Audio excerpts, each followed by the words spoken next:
Inaamin kong maraming kasalanan ang nagawa ko sa buong buhay ko. Iniisip ko, may pagbabago pa ba kayang mangyayari sa buhay ko? Pero nung dumating ka, hindi ko na namamalayan na unti-unti mo na palang nababago ang buhay ko.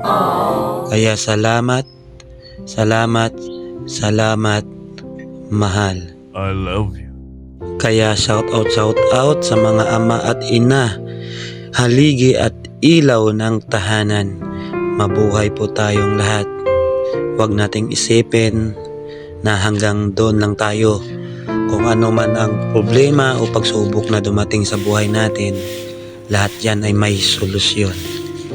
Huwag po nating sabihin na wala nang mangyayari sa buhay natin. Kasi hindi natin alam kung kailan darating yung swerte natin.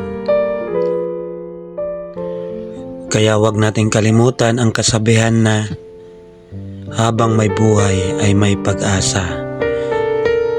Kaya sa mga ama natin dyan tulad natin, kaway-kaway na lang sa inyo at mabuhay tayong lahat.